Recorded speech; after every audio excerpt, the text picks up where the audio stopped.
The shuttle hums under Zale's boots, vibration crawling up through the deck as it pulls clear of the hive's skin. Stars don't look like anything from inside a hive. Zale sees them through the dark and actually cries out, like a child spotting fire. Frauke snaps at him. The boy points anyway, offended that anyone could miss it. The shuttle clunks into the starship, with no ceremony at all. Hatch. Hatch. A greasy corridor that could be the backstacks of somewhere poor. Zale's face falls. He wanted grandeur. He gets metal and oil and the taste of old air. The chair slides past him, quiet as judgment. Ravenor's voice issues from the Vox sponder, flat and human. Find our friend a cabin and make him comfortable. A crewman turns, already nodding, already obeying.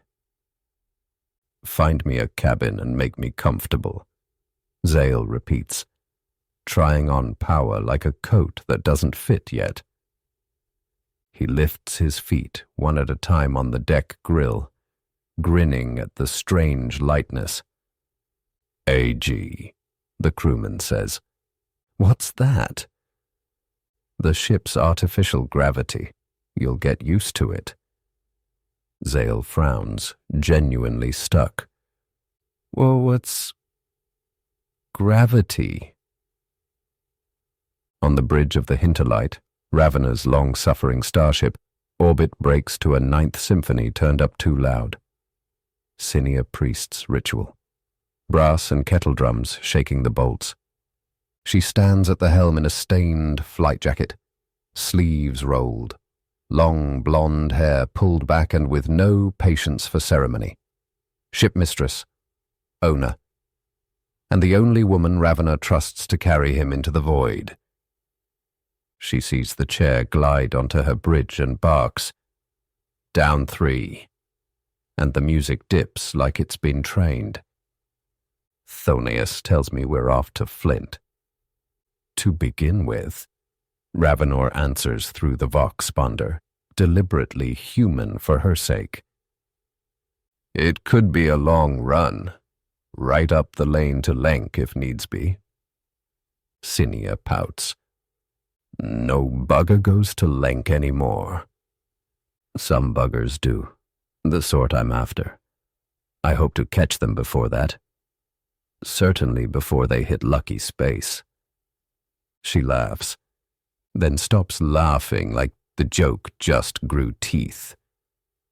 You're joking? It's been known, Ravenor says flat, but not at the moment. Shit, Cinia says. Turns away. Says it again with feeling. I am not, categorically not, going to take my darling into lucky space. She starts listing everything that waits beyond the charts, like a courtroom indictment. Pirates, dark kin, death worlds, rip worlds. Ravenor gives her the only line that matters. The people we're shadowing have a particular interest in rip worlds, Ravenor says. Worlds scarred by warp tides, places where reality thins and cargo can vanish without paperwork. It explains the October country, why it sails where other ships won't. Cinia throws the rest of her argument overboard. Lucky them, they can enjoy them on their own. She turns the music back up as if volume can drown out fate. Ravenor feels the old wound under her anger. Majescus, alarms screaming over the Vox, crew shouting as systems failed, voices cutting out one by one as the ship tore itself apart. The cost paid in crew and metal. Moloch. Not present, not active, but still blamed like a living thing. Sometimes Ravenor wishes the bastard had survived, just so he could kill him twice. He doesn't say that part out loud. He just watches Sinia's hands on the wheel, white-knuckled, steady despite everything. Lucky space wasn't a route to her. It was a grave she'd already flown through once. The shuttle drops through cloud on a screaming angle, buffeted by crosswinds strong enough to rattle bolts. Flint doesn't welcome ships. It measures them. An iron-gray shoreline slides into view below. Wind hard enough to peel paint. A world that feels borderline imperial in the way a knife edge is borderline safe. They go down in hired coats and borrowed papers, posing as traders and agents, each lie simple enough to survive a casual question. Ravenor stays aboard the Hinterlight, listening through borrowed senses, anchoring the operation with cold discipline. Thonius takes point planetside. Kais moves separately, keeping distance, her presence masked among the crowds. Flint is a place where status is a weapon, and Thonius knows how to carry one. He dresses for it even when he tries not to, even in mud, even in stink. He hates looking like prey. They enter the beast moot through a bone-railed gate, sound and heat hitting them at once. The beast moot is heat and dung and money. 400,000 head of cattle generate their own climate. The night is warm despite the gale, thick with animal breath and the stink of the men who drive them, drovers hardened by wind, waste, and long days in the pens. Firelight dances on bone railings. Auction bowls roar with staccato shouts. Shipmen lean on ivory barriers in winter coats and body armor, holding up numbered cards like priests raising icons.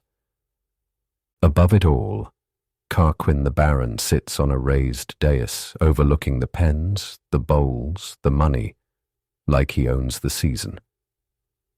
Around him, ledger books so large they need 2 men to carry them, resting on ivory stands like altar slabs. Kais's presence touches Thonius through the bead at his collar. Light, controlled, careful. I can feel him. Hunting, she murmurs. Thonius's jaw tightens. Get him back here, he snaps at Ahanobab. Madsen cuts in, stony and impatient.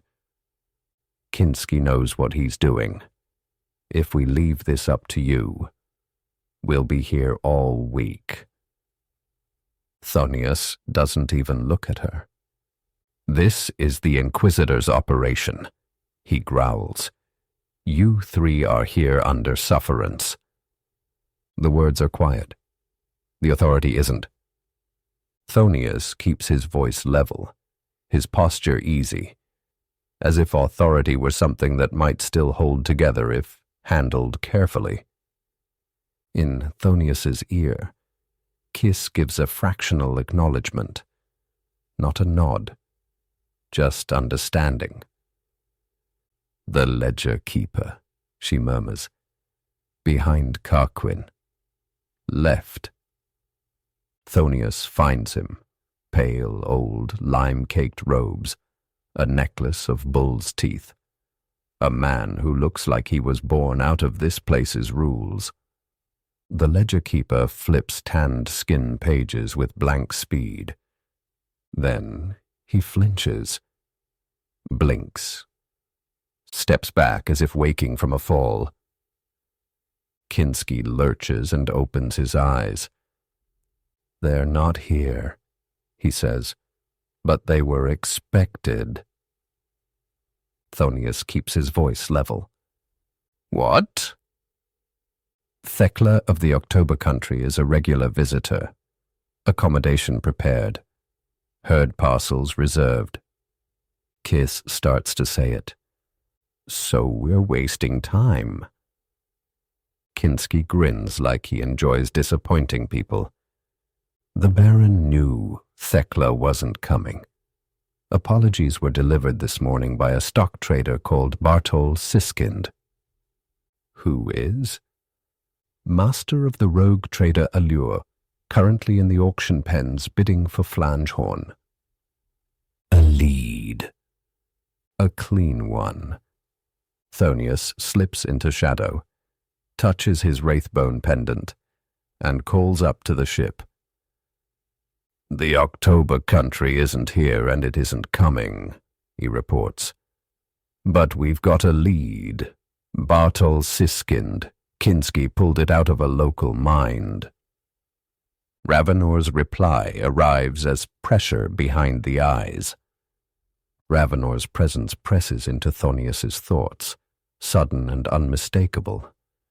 Not a voice through the air, but weight behind the eyes. I felt it from here. We will be asking Mr. Kinski to be more circumspect. He is powerful, but also crude. An incident here would be regrettable. Thonius glances aside.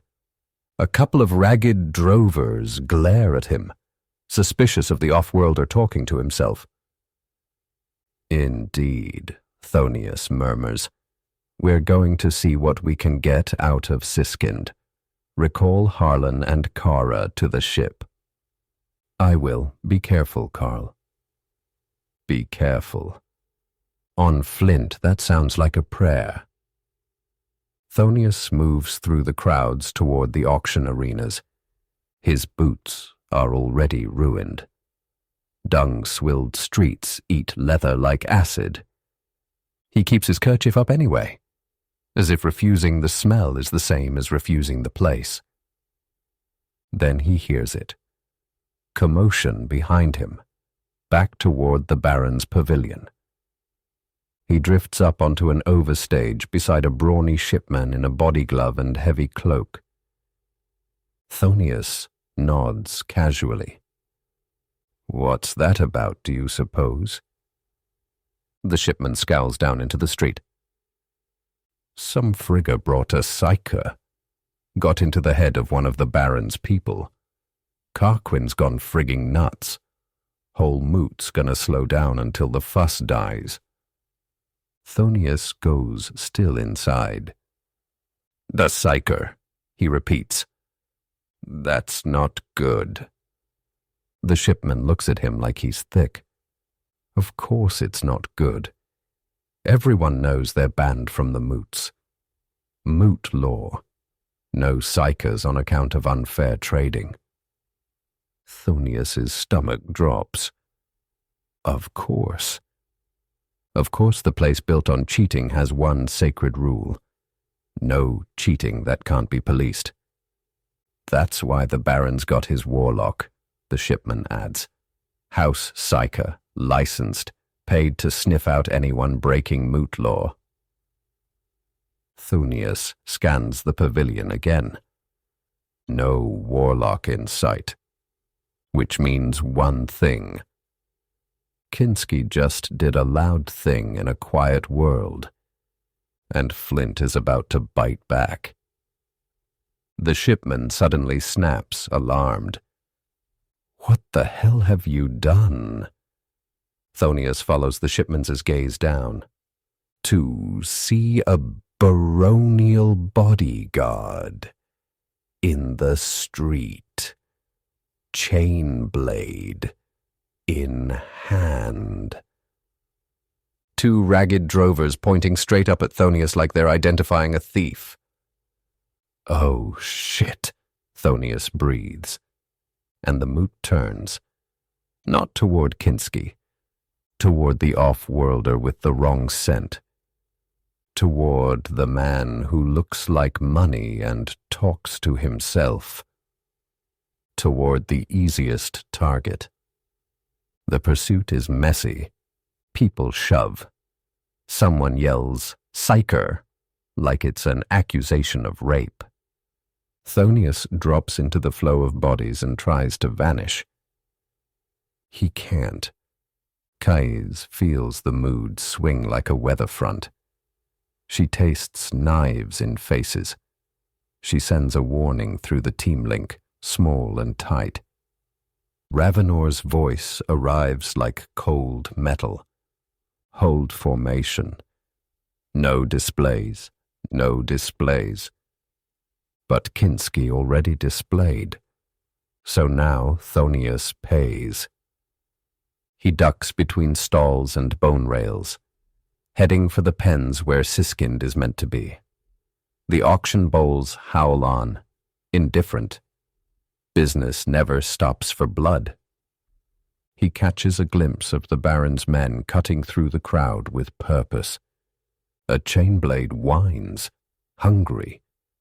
Thonius breathes once, steadies his hands, and does what he always does when the room turns hostile. He reads it. Exit points. Angles. Who's bluffing? Who's committed? And he chooses the wrong answer by half a second. A choke point. A narrow stair. A corridor that smells of wet straw and iron. Flint closes behind him. When the violence comes, it isn't abstract. It isn't danger or threat. It's hands on his coat. Bodies slamming together as the Baron's people push inward, forcing space to close. A chain blade whining somewhere behind him, not swung yet, just loud enough to be understood.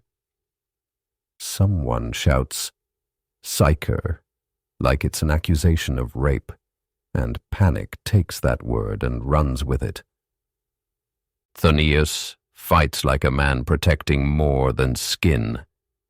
That he protects his self, the careful suit under the coat, the posture, the idea that he is not livestock. But Flint doesn't care about his idea. The crowd surges, then fractures, people breaking away from the tightening cordon, scrambling for open ground. Thonius lets it carry him, riding the panic instead of resisting it. Somewhere beyond the crush, Kais reins herself in, keeping her presence tight and inward. No push, no pull, just restraint, refusing the instinct to reach out. Ravenor feels the risk immediately. Any psychic reach here, anything that tries to change the moment, would ring out like a siren. Out in the moot, the Baron's warlock is already hunting for the source of the breach. Thonius spots the stair and takes it, ducking into the narrow vertical as the crowd peels away behind him. And that's when he loses the crowd. The noise drops, the press of bodies vanishes. The panic that hid him is gone. For a few seconds he's alone. And that's all it takes. Because the moment he is isolated, the counter-strike stops pretending to be chaos. The stair ends in a service level beneath the pens, iron decking slick with runoff, rails crusted white with salt and waste. The noise of the moot fades to a distant roar, replaced by engines, cattle, and the thud of boots that aren't running. Men step out of the dark. Not drovers. Not guards in a panic. Professionals. They spread without speaking, cutting angles, herding him where they want him. One carries a chainsword at rest, teeth ticking as the motor idles, a threat that doesn't need to be raised yet. Moot law breakers aren't arrested, but they are dealt with. Thonius backs up until metal touches his spine. He brings his pistol up smoothly, both hands steady despite the tremor starting in his chest. Easy. he says, because talking is what he's good at. The chains word comes up anyway. He fires. The shot takes one man in the throat. He drops hard, choking, surprise written all over him. Thonius pivots, fires again, grazes another, buys himself a heartbeat. Not enough. The chainsword revs. There's no elegant fencing, no duel, just brute force in a confined space. Thonius tries to retreat, slips, recovers, and the blade comes through his guard in a blur of noise and teeth. It doesn't cut. It chews. His left arm goes with a wet, mechanical scream, severed at the shoulder, spinning away across the deck. Thonius screams. Drown out the whine of the chainsword. The pistol clatters from fingers that aren't there anymore. He collapses against the rail, blood hammering out of him, pain crashing in behind the shock. The men move in to finish it, and then Ravenor hits them. Not through the vox, not with words, through Thonius. The link snaps open and Ravenor wears him, mind over mind, presence slamming into the shattered wreck of Thonius's consciousness. Control floods in where panic was, clamps down on pain hard enough to keep the heart beating. Ravenor raises the fallen pistol with Thonius's remaining hand and fires with cold precision. One attacker drops, then another. The last man turns to run, and Ravenor burns his motor cortex out from under him, quick and exact. Silence. The chainsword spins down, ticking as it cools. Thonius is on the floor, breathing in ragged pulls. Blood everywhere. His body ruined, his sense of self in tatters. Ravenor holds him together by force of will alone, sealing vessels, forcing breath, keeping him alive because letting go would mean death, and because letting go now would mean admitting he was too late. So he doesn't let go. He wears Thonius through the long minutes that follow, through pain, shock, and the narrow tunnel of survival. Riding his body all the way back to the Hinterlight, keeping him conscious because unconsciousness would be the end. Only when Medici lights bloom white and clean does Ravenor finally release him. The chair glides into the sickbay like a verdict delivered too slowly. When Ravenor finally withdraws, it feels like tearing skin. Thonius is alive, but altered, and Ravenor knows it with absolute clarity. This wasn't a hunt, it was a declaration. From now on, they aren't being tested. They are being answered. The Hinterlight lifts on a cold vector, engines steady, crew silent. No speeches, no inventories, no comfort. Just blood on the deck, a man missing an arm and an Inquisitor who crossed a line because there was no other way. Somewhere in the warp, something has stopped merely watching and started following.